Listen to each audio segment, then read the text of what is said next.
Hola, ¿cómo están? Bienvenidos a Class, mi nombre es Alexis Reyes y en este video hablaré del Misterio de Salem Slot, libro de terror del maestro Stephen King, mi autor favorito, y a su vez hablaré de la reciente adaptación estrenada hace unos días en la plataforma de Max. Lo cierto es que mi idea original era hacer un versus entre ambas obras, pero tras ver la película puedo decir que no hay punto de comparación posible. Sería como comparar Jackie Jill de Adam Sandler con El Padrino y preguntar cuál es la mejor película. No tiene sentido. El libro supera ampliamente la adaptación cinematográfica.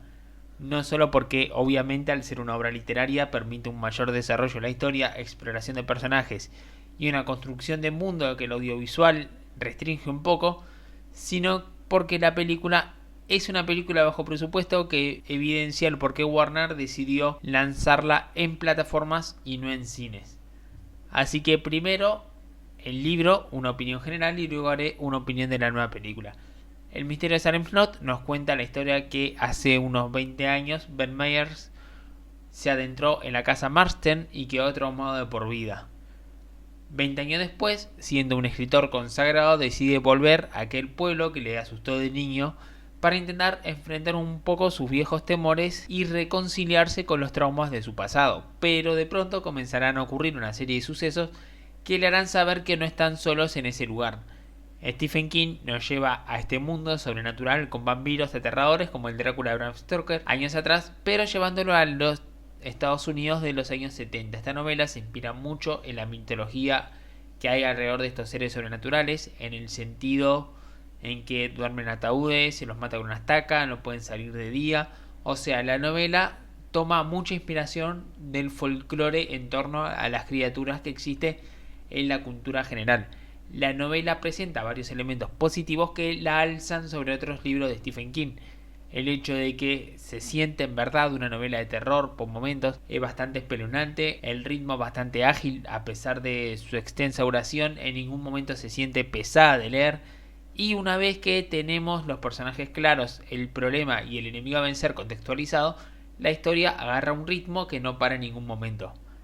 Los personajes están bien construidos, tienen personalidades bien definidas y actitudes únicas. Con algunos se empatizan más, con otros empatizan menos, pero esto es mérito de la personalidad de los mismos, no porque uno estén menos trabajados que otros. Si tengo que buscarle algún punto negativo hasta ahora, creo que diría dos cosas en general. Diría que si bien muchas novelas de King cuentan con un amplio abanico de personajes, Bajo el Domo, It, Apocalipsis, el tema es que en estos libros, además de tener alrededor de 100 personajes, cuentan con más de 1500 páginas. Por lo tanto, permite un correcto desarrollo y presentación de los mismos. Acá también tenés un amplio abanico de personajes, pero en menor cantidad de páginas.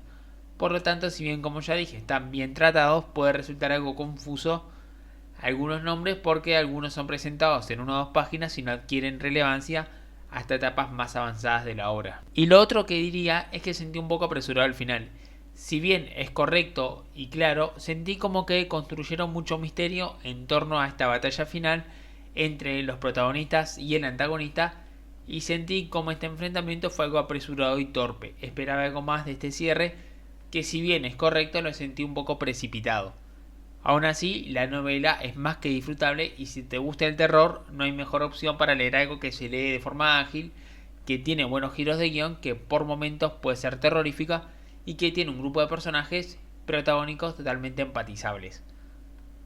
Pero ahora hablemos un poco de la película, que llega dirigida por Gary Dauberman, un director que si bien dirigió solo una película previa a esta y es Annabelle 3, la misma fue un éxito de taquilla, pero además tiene el plus de que es un director que ha trabajado en varios proyectos como escritor, todos relacionados al género del terror, así que era alguien que conocía el terreno en el que se movía.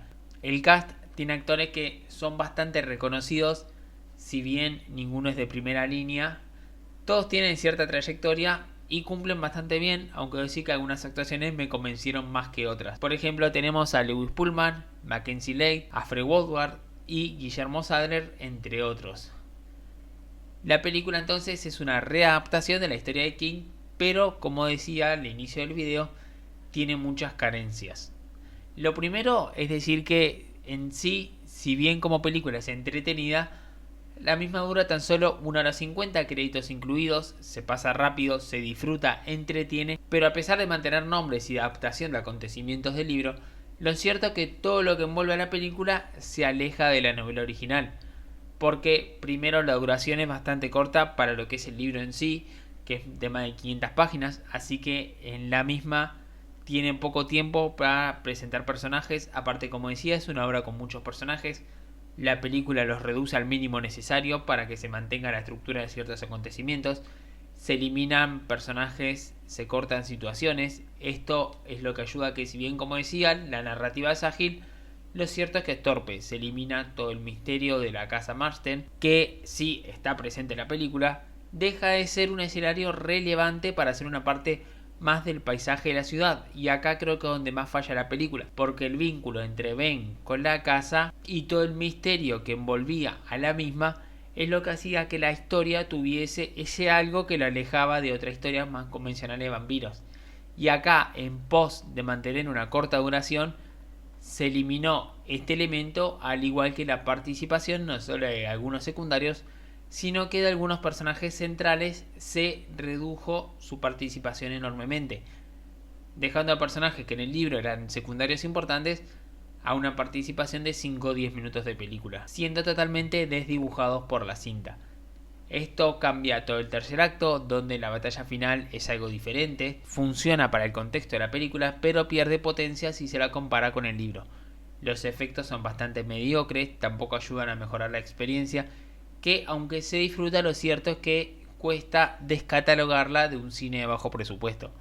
Si quieren ver una película moderna de vampiros, que a pesar de no ser una obra maestra, a mí me funcionó mucho, recomiendo Drácula Mar de Sangre, película de 2023 que también tienen en Max. En conclusión, si bien disfruté la película y fue una experiencia agradable, tuve que en determinado momento dejar de verla como una adaptación de una obra de King y posicionarme más en un rol de espectador casual.